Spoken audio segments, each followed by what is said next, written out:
Assalamualaikum warahmatullahi wabarakatuh.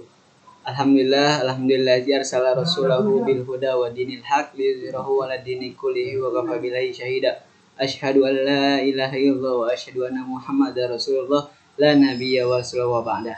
Halo teman-teman semua, perkenalkan nama saya Zakir Ahiri dengan NIM 1907025015. Dan saya sendiri Syed Akbar dengan NIM 1907025044. Di sini kami ingin membuat video untuk memenuhi tugas akhir, yakni terkait dengan resiko investasi dan resiko imbal hasil. Diharapkan teman-teman semua untuk menonton dan menyimak video dengan baik. Langsung saja. Di sini saya ingin menjelaskan terkait dengan risiko investasi. Risiko investasi atau biasa disebut dengan equity investment risk adalah risiko akibat bank ikut menanggung kerugian usaha nasabah yang dibiayai dalam pembiayaan bagi hasil gitu, berbasis profit and loss sharing atau biasa kita sebut dengan PBI. Nah, lalu risiko investasi ini adalah risiko yang muncul dari kontrak kerjasama atau partisipasi modal dalam pembiayaan atau kegiatan bisnis di mana bank ikut menanggung risiko itu tersebut gitu. Yang biasa kita kenal juga IFSB gitu. Lalu risiko ini juga timbul apabila bank memberikan pembiayaan berbasis bagi hasil kepada nasabah, di mana bank ikut menanggulangi dalam hal ini, yaitu adanya perhitungan bagi hasil tidak hanya didasarkan atas jumlah pendapatan, namun juga penjualan yang diperoleh nasabah, lalu dihitung dari keuntungan usaha yang dihasilkan nasabah gitu. Apabila usaha nasabah mengalami kebangkrutan atau kerugian, maka jumlah pokok pembiayaan yang diberikan bank kepada nasabah tidak akan diperoleh kembali kepada itu orang tersebut gitu. Lalu yang selanjutnya saya akan membahas terkait dengan cakupan dan komponennya. Yang pertama itu resiko investasi terkait dengan pembiayaan berbasis bagi hasil atau syirkah. Tidak termasuk investasi pada aset, namun lebih ke aset keuangannya gitu, atau finansial aset. Termasuk dalam itu semua termasuk dalam resiko kredit dan resiko pasar. Lalu selanjutnya pembiayaan. Pembiayaan ini dibagi, hasilnya terdiri dari yang pertama itu ada murabahah atau trust financing, lalu musyarakah, partnership, lalu ada akad syirkah, khusus pertanian, dan juga ada muazaroah. Itu sama aja dengan penyerahan lahan atau bibit oleh kepada pengelola. Lalu juga selanjutnya ada mukharabah, itu penyerahan lahan oleh si pemilik dari bibit pengelola. Lalu selanjutnya ada musaqah, penyerahan perawatan tanaman kepada pengelola. Lalu di sini ada dasar penghitungan dari bagi hasilnya teman-teman. Yang pertama, bagi pendapatan. Yang pertama itu ada pendapatan kotor atau yang biasa disebut dengan gross revenue sharing, atau yang kedua itu ada pendapatan bersih atau net revenue sharing. Yang kedua ada bagi hasil keuntungan atau kerugian gitu, yang biasa disebut dengan profit dan loss sharing. Dalam not review sharing dan komponen dalam ini adalah komponen biaya yang akan dibebankan ke dalam bagi hasil harus ditetapkan gitu dan disepakati pada akad untuk menghindari moral hazard dari mudorib atau nasabah. Lalu selanjutnya, bank syariah menanggung kerugian dari pembiayaan bagi hasil, kecuali ada beberapa yang harus dikecualikan. Yang pertama ada mudorib lalai dalam mengelola usahanya sesuai kriteria yang disepakati antara bank dan mudorib dalam akad. Yang kedua ada muhadirin melanggar akad atau yang bisa disebut dengan komponen yang disepakati dalam kontrak. Lalu yang terakhir itu saya khususnya akan membahas terkait dengan pengelolaan risiko investasi.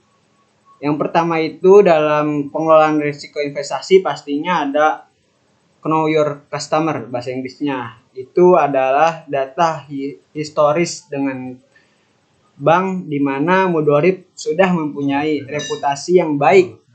Contohnya itu dengan pembiayaan mudorobah atau ijaroh pastinya. Lalu contoh yang kedua ada analisis pembiayaan yang baik.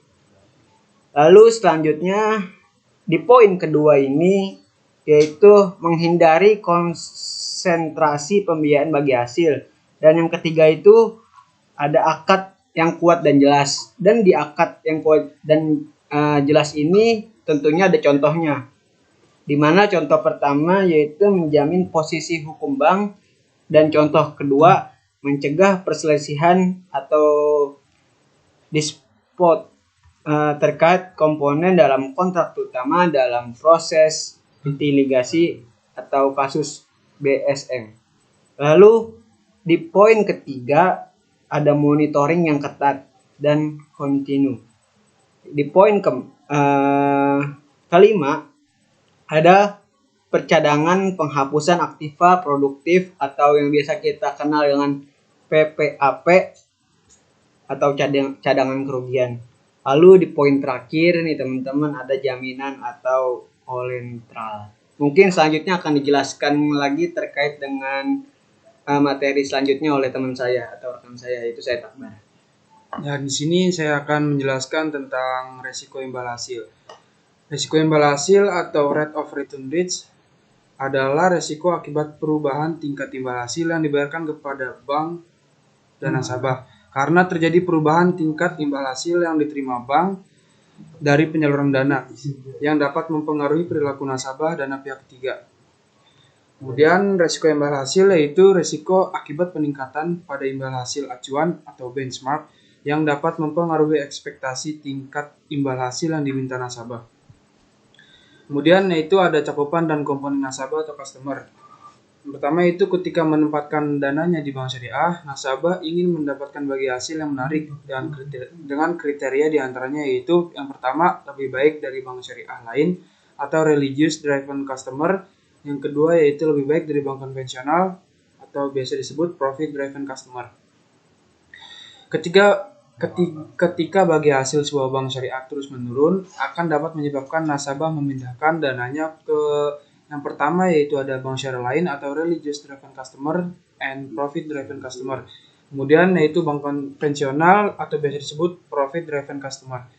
Ketika nasabah mulai memindahkan dananya keluar dari bank syariah yang bersangkutan karena faktor bagi hasil tersebut, maka bank syariah terpapar oleh resiko imbal hasil atau rate of return risk. Bila penarikan dana terjadi secara masif, maka bank syariah akan dapat terpapar oleh risiko lain. Antara lain yang pertama yaitu risiko likuiditas, yaitu bank gagal memenuhi kewajiban jangka pendek. Kemudian yang kedua ada risiko solvabilitas, yaitu bank gagal memenuhi kewajiban atau secara menyeluruh. Kemudian ada cakupan dan komponen hasil atau return. Yang pertama itu bagi hasil bank syariah.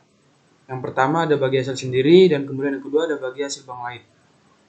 Kemudian yang kedua ada imbal hasil acuan atau benchmark rate.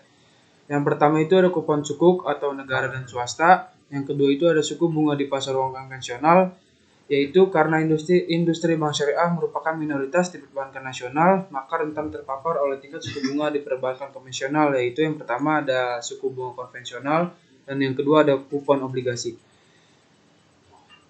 Kemudian yang ketiga ada identifikasi resiko. Naiknya suku bunga acuan akan meningkatkan ekspektasi nasabah bank syariah atas bagi hasil yang diberikan untuk dapat menyesuaikan dengan kenaikan suku bunga acuan tersebut.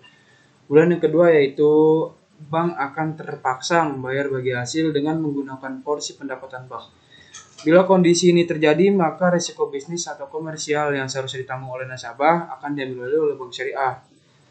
Kemudian risiko tersebut biasa disebut sebagai displaced commercial risk atau risiko komersial. Kemudian dalam jangka panjang, kondisi ini akan mempengaruhi pemodalan bank dan akan menurunkan solvabilitas bank atau risiko solvabilitas. Dan terakhir yaitu contoh terburuk dari displaced commercial risk terjadi pada bank di Mesir bernama International Islamic Bank for Investment and Development pada pertengahan tahun 1980-an, di mana displaced commercial risk menyebabkan bank syariah membayar bagi hasil melebihi pendapatannya sehingga menimbulkan kesulitan modal. Nah, mungkin itu saja teman-teman ya dari video yang telah kami buat ini. Semoga teman-teman bisa menonton dan menyimak video yang baik di mata kuliah manajemen risiko ini yang diampu oleh Bapak Insinyur Agung Haryanto. Cukup sekian video dari kami, kurang lebihnya kami mohon maaf. Wassalamualaikum warahmatullahi wabarakatuh.